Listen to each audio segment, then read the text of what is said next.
Hey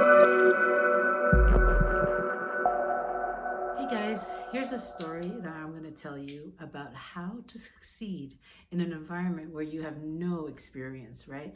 I remember when I went to Hong Kong, I was about 23 years old, and everybody was telling me there's no way I can make it there because I don't have a university degree, I don't have any work experience in terms of the business world, and I don't speak the language.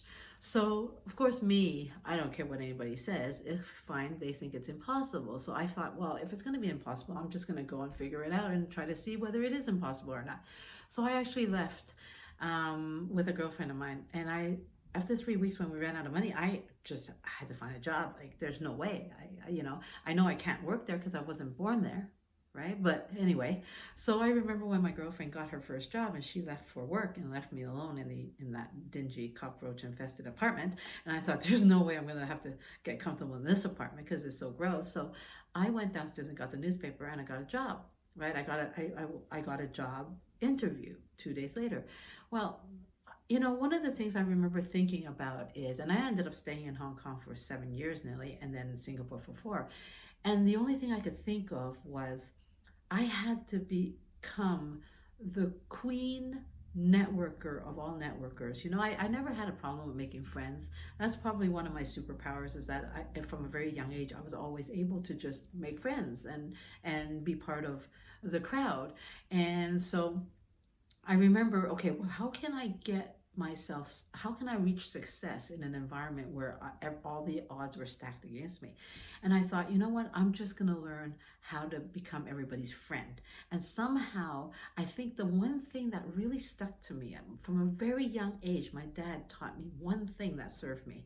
And he said, it's not what you know, it's who you know. That stuck in my head my entire life from a really young age. It's not what you know, it's who you know, which is why I think even from my teenage years, I've socialized like a maniac. I learned how to get people to like me, right, within a very short period of time. So when I was in Asia, that's what I did. I networked, I met a lot of people. And you know what? No, it's not comfortable. It's not comfortable to always go to places where you don't know anybody. But you know what though? Here's my secret sauce. I became friends of friends of friends of friends, right? And that's how I did it. I got to know people through getting somebody to really, really love me within I nailed it down to 5 minutes, where within 5 minutes, you're going to get me. You're going to like me. You might not know why, but it takes that energy of just going out there and be loved, right? The trick is then, how do you become loved?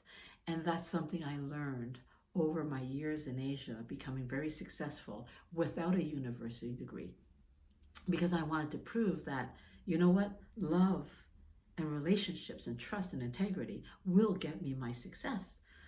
So that's what happened. I used to play tricks with myself. I used to go into a space where I didn't know anybody, or I knew one person.